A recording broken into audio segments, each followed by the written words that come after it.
आपको पता नहीं है, अभिषेक एक देखो, एक यंग लड़का, उसको तो कुछ करना पड़ेगा। जब शादी किया है, 2 बच्चा है, खिलाए खवाएगा कैसे? कुछ तो करना है। घर में बैठने से तो खाना नहीं मिलेगा।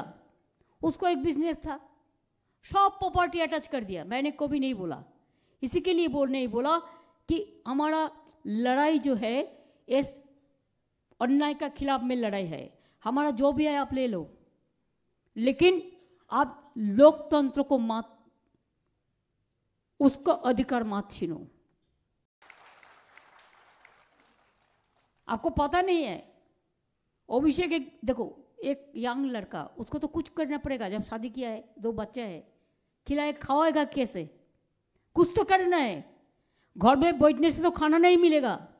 उसको एक बिजनेस था, सब प्रॉपर्टी अटैच कर दिया। मैंने कभी नहीं बोला, इसी के लिए नहीं बोला कि हमारा लड़ाई जो है इस अन्याय का खिलाफ में लड़ाई है। हमारा जो भी है आप ले लो, लेकिन आप लोकतंत्र को मत, उसका अधिकार मत छीनो। হ্যাঁ, কিন্তু প্রশ্ন হচ্ছে যে তাহলে এখন অভিষেকের সংসার কি করে চলছে? কোথাও কি তাহলে চপ ঘুগনি বিক্রি করছেন নাকি রাস্তাতে বসে অভিষেক ব্যানার্জি? না হলে সংসার কি করে চলছে এখন দর্শক? কারণ ওনার পিসি যেভাবে ব্যাখ্যাটা দিয়েছেন যে হ্যাঁ, বিয়ে হয়েছে, 2টো বাচ্চা, ঘরে বসে থাকলে তো চলবে না, সব সম্পত্তি সব কি সব নাকি মানে ব্যবসা ছিল সব নাকি অ্যাটাচ করে নিয়েছে সেন্ট্রাল এজেন্সি, তার মানে ইনকাম বন্ধ হয়ে গেছে। তো তাহলে এখন সংসারটা কি করে চলছে? এটা তো সব থেকে বড় প্রশ্ন। কি করে চলছে? উনি কি টাকা পয়সা দিচ্ছেন নাকি? ছবি ছবি আঁকা বা ওই গানের ক্যাসেটের যে রয়্যালটি, সেখান থেকে টাকা পয়সা দিয়ে অভিষেকের সংসার চালাচ্ছেন, নাকি অভিষেক দিনের দিকে না হলেও রাতের দিকে ঘুগনি চপ কালীঘাটের কোথাও বিক্রি করছেন মন্দিরের সামনে? জানি না, প্রশ্ন মনে জাগছে। যেভাবে বলছেন যে 2টো বাচ্চা, ওরও তো সংসার আছে, ঘরে বসে থাকলে কি চলবে? তো ঠিক আছে, ওনার কথা অনুযায়ী তাহলে তো ব্যবসা তো ওই রকম তো হয়ে গেছে। বলছেন সব নাকি নিয়ে নিয়েছে। তাহলে সংসারটা চলছে কি করে অভিষেক ব্যানার্জি? এটা তো একটা বড় প্রশ্ন। আপনি একটু কেন ব্যাখ্যা দিলেন না দিদি? কেন ব্যাখ্যা দিলেন না? প্রিয় দর্শক, আমি শফিকুল ইসলাম এবং আপনারা দেখছেন আরামবাগ টিভি। দর্শক, কি বলুন তো, আপনারা কোথাও কি দেখছেন অভিষেক ব্যানার্জিকে অন্য কোনো ব্যবসা করতে? মানে ছোটখাটো ব্যবসা, টেবিল পেতে ব্যবসা দেখছেন কোথাও? কি করে চলছে বলুন তো? আমি তো যেদিন ব্রিগেড হলো রবিবার, ওই দিনও তো দেখলাম একটা বিরাট কালো রঙের একটা বিরাট নামি গাড়ি, আমি গাড়ির নামটা বলতে পারবো না, সেই গাড়ি করে উনি গেলেন। বিরাট গাড়ি। কি করে হচ্ছে তাহলে? সব ব্যবসা তো নাকি বন্ধ হয়ে গেছে। পার্টির কাজ করছেন, পার্টির কাজে ব্যস্ত থাকছেন। সংসারটা কি করে চলছে দর্শক? অত বড় বাড়ি, ইলেকট্রিকেরই যা খরচ, যা বিল, সেই টাকাটা কোত্থেকে আসবে? এই তো বিরাট চিন্তার। ব্যবসা বন্ধ হয়ে গেছে, একটা ব্যবসা ছিল, নাকি আরো অন্যান্য ব্যবসা এখনো আছে? কিন্তু উনি যে বললেন সব নিয়ে নিয়েছে, সব কথাটা তো বললেন। নাকি আমি ভুল শুনলাম? দর্শক, আপনারা কি শুনলেন? যেভাবে ব্যাখ্যাটা দিলেন তাতে আপনারা কি বুঝলেন বলুন তো দর্শক? যেটা আমি বুঝছি ওটাই তো, নাকি অন্য কিছু? উনি যেভাবে ব্যাখ্যাটা দিলেন যে 2টো বাচ্চা, বিয়ে করেছে, ঘরে বসে থাকলে কি চলবে, করছিল, সব নিয়ে নিয়েছে, তারপরে বললেন যে নিচ্ছে নিক, আমাদেরকে ছেড়ে দিক। না, আমাদেরকে ছেড়ে দিক বলেননি, বলেছেন নিচ্ছে নিক, কি বলেন, গণতন্ত্র যাতে বজায় থাকে। বাপরে বাপ, কার মুখে গণতন্ত্রের কথা? আমরা তো জানি এ রাজ্যে কি চলে, গণতন্ত্র। নিচ্ছে নিক, আমাদেরকে এই করুক। কত ত্যাগ, নিজেদের কত ত্যাগ, এটা দেখানোর চেষ্টা তারা করছেন আর কি, যে আমাদের সব সম্পত্তি যা নিচ্ছে নিক, আমরা তো মানুষের পাশে রয়েছি, জব করে টাকা দিতে হবে, চুরি করে ফাঁক করেছি তো কি হয়েছে, আরো দিতে হবে, মানে এই টাইপের আর কি বোঝানোর চেষ্টা মানুষকে। নিচ্ছে নিক, কিন্তু গণতন্ত্র বজায়। কিন্তু প্রশ্ন হচ্ছে যে সত্যি মানে অভিষেকের সংসারটা বেচারার কি করে চলছে, এটা খুব চিন্তায় পড়ে গেলাম দর্শক। জানি না আপনারা সবসময় অভিষেকের বিরুদ্ধে সমালোচনা করেন, কিন্তু ওনার সংসারটার কথাও তো ভাবতে হবে, কি করে চলছে সংসারটা, সব তো বন্ধ হয়ে গেছে।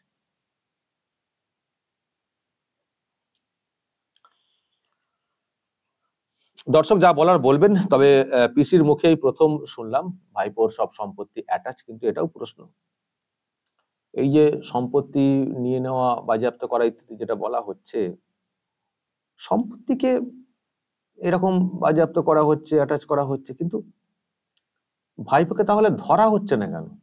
এটাও কিন্তু প্রশ্নের। যেভাবে উনি ব্যাখ্যা করছেন, সম্পত্তি নিয়ে নিল, কেন নিয়ে নিল?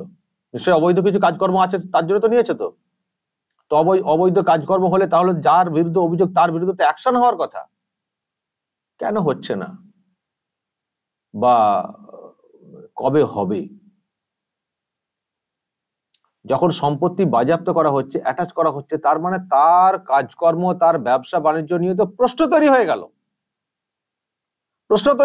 তো অনেক তো বলতেন, যদি আমার বিরুদ্ধে 10 পয়সার কোনো অভিযোগ দেখাতে পারে, ইডি সিবিআই লাগবে না, ফাঁসির মঞ্চে গিয়ে ঝুলে পড়বো।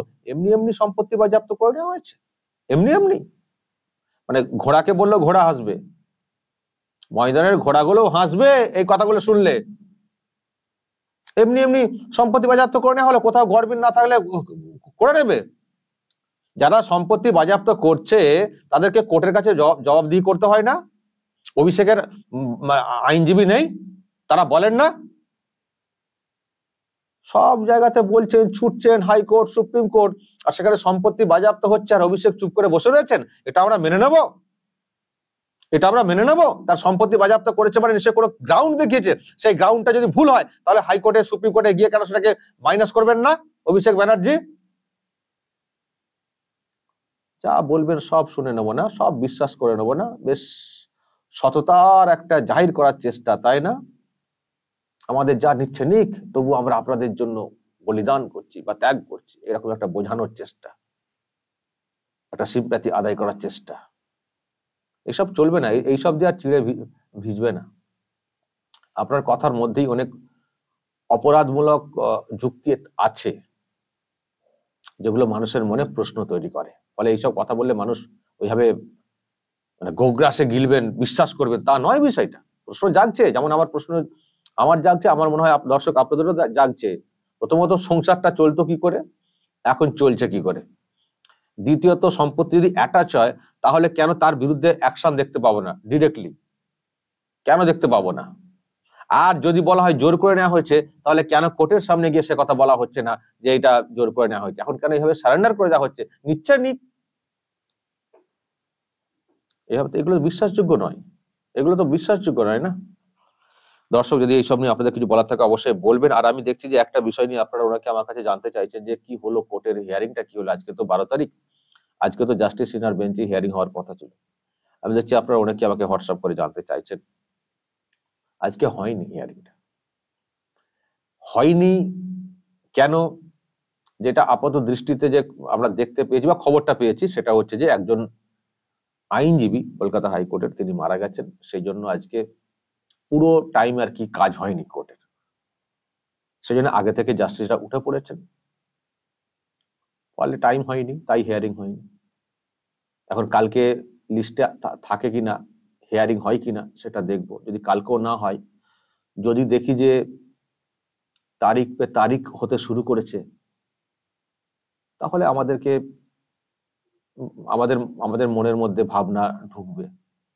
দুরকম ভাবনা ঢোকে কোর্টের বিষয়ে। একটা হচ্ছে প্রভাব খাটানো, আর একটা হচ্ছে ভয় দেখানো। মানে মানে প্রভাব খাটানো বলতে মানে আর কি, লাইন করে চাপ দিয়ে এ করা, লাইন করে আর করে মানে ইন ফেভারে নিয়ে করা। আর একটা হচ্ছে বেশি পাকামো করলে মেয়ে কোথায় পড়াশোনা করে, কোথায় স্বামী, সব একবারে তার অবস্থা খারাপ করে দেবো। ভয় দেখিয়ে তারিখ পে তারিখ করে দেওয়ার ব্যবস্থা করা, এগুলো আমাদের মনে কিন্তু প্রশ্ন জাগবে। আর যদি এই রকম চলে, দেখুন যা চলছে কলকাতা হাইকোর্টের উপরে, সে তো আমরা দেখছি। জাজেরাও যে কতটা নিশ্চিন্তে কাজ করতে পারছেন সে তো আমরা দেখতে পাচ্ছি, তাই না? যখন জাজেরা, যখন মানে বিচারপতিরা যখন কাজ করছেন, তার বিরুদ্ধে, তার ফ্যামিলির বিরুদ্ধে যা সব চলছে, এবং ব্যক্তিগত আক্রমণ তো চলছেই। জাস্টিস গাঙ্গুলি তো ধিৎকারে ছেড়েই দিলেন, বিচারের জায়গাটা ছেড়ে দিয়ে বলেন, ঠিক আছে পলিটিক্যালি আসতে বলছো, পলিটিক্যালি লড়বো তোমাদের সঙ্গে, তোমাদের উৎখাত করছে আরো, বলে তিনি বিচারের জায়গাটা ছেড়ে দিয়ে ডিরেক্টলি পলিটিক্সে জয়েন করে গেছে। জাস্টিস সিনহার ক্ষেত্রে তো কম চাপটা হয়নি, তার স্বামীকে একটা মামলাতে ডাকাডাকি কত কি হয়ে গেল, তিনি একটি কেসের উকিল হিসেবে কাজ করছিলেন, অন্য পক্ষ বলে দিল যে ভয় দেখিয়েছেন, ব্যাস। এখন অভিযোগ তো সাজিয়ে গুছিয়ে অভিযোগ তো করা যায়, মুখ্যমন্ত্রী নিজের কেস সাজানোর কথা বলেন, আমার বিরুদ্ধেও তো 20খানা কেস চলছে, আপনারা জানেন, সব তো সাজানো ঘটনা, বলে ব্যাস হেনস্থা করার জন্য যথেষ্ট। তারপরে আরো সব ব্যাপার স্যাপার। এবং জাস্টিস সিনহার আমরা লাস্ট যেটা দেখেছিলাম এই যে জানুয়ারিতে, মানে কি জানো এর আগে লাস্ট কবে যেন হেয়ারিংটা হলো, অনেকদিন হলো, 1 মাস হয়ে গেছে।